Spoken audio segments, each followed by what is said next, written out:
Bien, pues ahora tenemos claridad, ¿no? Tenemos una serie de cimientos, lo voy a decir así, de bases que hemos establecido a lo largo de estas pláticas. Número uno, tenemos un concepto de perdón, el perdón con el que Dios nos ha perdonado. No mi concepto de perdón, su concepto de perdón. Número dos, tenemos claridad sobre el hecho de que el perdón debe ser una constante, todo el tiempo, absolutamente.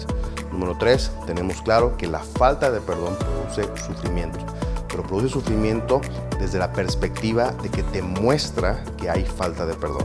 Voy a hacer aquí un pequeño alto. Mira, como todo dolor en el cuerpo, si tú tienes un dolor en el cuerpo, ese dolor te muestra, te está diciendo que algo está mal. Entonces, lo que hay que hacer cuando hay un dolor en el cuerpo es atenderlo, o sea, ver qué es qué lo está provocando. Tú vas con un médico, revisas, te hacen análisis, no sé, te revisan en clínica y te dicen, eso está mal, corrígelo. O sea, esa es la función del dolor en el cuerpo. También es la función de los verdugos, te hacen saber que algo está mal. ¿Qué pasa si no lo atiendo? ¿Qué pasa si yo no atiendo ese dolor? Si soy omiso, si aprendo a vivir con él. Bueno, con el paso del tiempo se va agravando hasta que llega un punto donde se convierte en un problema inclusive fisiológico, ¿me explico? O sea, puede llegar a ser una enfermedad. Lo mismo sucede con la falta de perdón. Entonces, ese es el propósito de los verdugos en este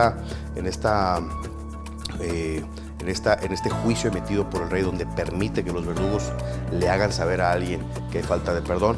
Al final del día tiene la finalidad de que pueda ser atendido ese problema y seguir adelante con nuestra vida. Entonces, concepto de perdón absoluto, el concepto de Dios. El perdón es todo el tiempo, es absolutamente. Cuando hay falta de perdón, tenemos ahí una alarma, que es este sufrimiento, y sabemos también cómo perdonar, cómo llevar a la práctica, ¿no? Manifestar, expresar el perdón de una manera muy simple, muy sencilla. Como te lo dije, no tienes que ir literalmente a presentarte enfrente de nadie. Es algo que tú haces en lo privado. El perdón es algo que tú entregas en lo íntimo de tu corazón, ¿no? Y finalmente te voy a dar un bonus. Este es considéralo como un pilón, un bonus. Y esto tiene que ver con desarrollar con el tiempo la capacidad de ni siquiera ser ofendido, ¿no? Desarrollar esta habilidad, esta capacidad de ni siquiera recibir ofensa, ni siquiera tomar en cuenta las ofensas, es decir, llegar finalmente a la capacidad que tiene Dios de no tomar en cuenta a los hombres sus ofensas, ¿no? Y para esto tengo que hacer referencia a un salmo de David, donde él hace esta expresión. Dice que cuando él medita en su ley no hay tropiezo.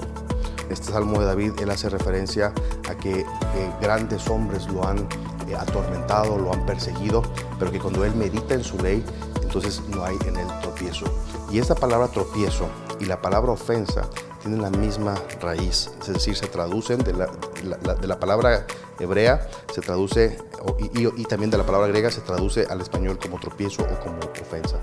Y es interesante verlo porque hay algo que nos permite ni siquiera llevar o tomar en cuenta las ofensas de los otros. Y ese algo son esos atributos de Dios, o son estas expresiones de amor de Dios que extiende hacia los hombres. Y nosotros, en la medida que nosotros nos relacionamos con Dios, vamos aprendiendo, vamos reflejando en nuestras vidas esos atributos, esas manifestaciones de amor de Dios.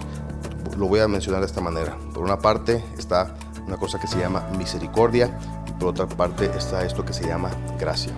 Esas son dos cualidades que Dios, o dos formas en las que Dios expresa su amor por nosotros. Y voy a ser muy simple. En la parábola del perdón de los verdugos, una vez que está el rey demandando el pago la primera vez de su siervo, esa persona que le debía una gran deuda, y cuando el siervo estaba implorando, pidiéndole a su rey que por favor le diera tiempo para pagar su deuda, dice la Biblia, dice la parábola, que el rey fue movido a compasión. Hay otras versiones que dicen fue movido a misericordia. Entonces, el primer elemento para poder extender un perdón absoluto a alguien más se llama misericordia. ¿Qué quiere decir misericordia? ¿Qué quiere decir compasión?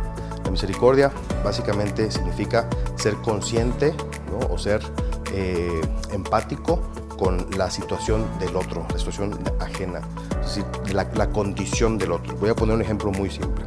Cuando tú tienes un niño chiquito, cuando tu hijo es pequeño independientemente de cómo sea tu hijo, ¿no? A veces los niños no son muy bien portados, a veces los niños son un poco escandalosos y bueno, todos sabemos cómo son los niños. Cuando estamos enfrente de las otras personas, independientemente de que en casa nosotros estemos corrigiendo las actitudes y las conductas de nuestros hijos, cuando estamos en la calle tendemos a justificarlos, tendemos a cuando empiezan a hacer así sus vagancias, los corregimos, pero ante los demás los justificamos. Ante los demás le decimos, es que tiene sueño, por eso se porta así, o ¿sabes qué? Es que no ha comido bien, es que está enfermito, es que se le cayó a su mamá de chiquito. O sea, empezamos a justificarlo, empezamos a darle distintos matices a su comportamiento ante los demás. Y eso lo hacemos, y las demás personas también de repente desarrollan esa habilidad de saber pues, que es un niño, ¿no? Y como niños, pues de repente son así un poco desordenados. Entonces, esa expresión de amor hacia los hijos se llama misericordia, ¿no? O sea, somos conscientes de su situación, somos conscientes de sus circunstancias, somos conscientes de la etapa de la vida en la que están viviendo. Entonces, Dios hace eso con nosotros, Dios tiene misericordia de nosotros, pero además de tener misericordia de nosotros, aquí hay un elemento que es importante. Como es mi hijo, o sea, aunque sea un pequeño demonio, aunque sea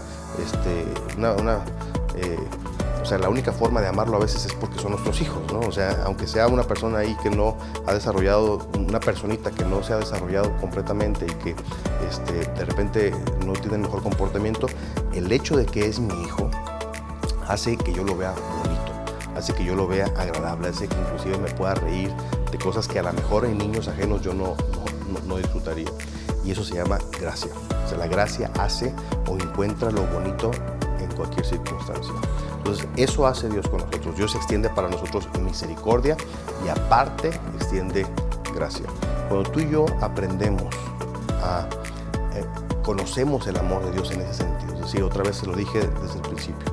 O sea, el caudal de perdón que yo otorgo es exactamente igual al caudal de perdón que yo recibo. En la medida que yo aumento el caudal de perdón, es decir, lo llevo hacia la extensión completa del perdón que yo he recibido, y sumo estos elementos de misericordia y gracia de parte de Dios hacia mi persona, entonces también tengo la capacidad de extenderlo hacia los demás, ¿no? Este elemento que se llama misericordia, donde yo me compadezco o soy consciente de la situación del otro, y este elemento que se llama gracia, donde busco encontrar lo bonito, justifico, busco encontrar lo bello en el otro. Cuando tú y yo aprendemos o sumamos estos dos elementos a mi conducta diaria y a mi hábito diario del perdón, entonces el perdón se hace mucho más fácil porque ni siquiera recibimos ofensa. Toma en cuenta lo siguiente, vamos a hacer esto muy simple. Imagínate que la ofensa es como un lenguaje, es como un idioma. Una persona llega contigo y te empieza a hablar un idioma que tú no conoces, no sé, de chino mandarín, no sé, y empieza a ofenderte de manera brutal, y empieza a decirte todas las palabras más ofensivas que puedan existir. Pero si tú no hablas ese lenguaje, si tú no entiendes ese lenguaje, a lo mucho podrás ver que una persona está gritando, ¿no? Pero no recibes la ofensa porque no hablas ese lenguaje.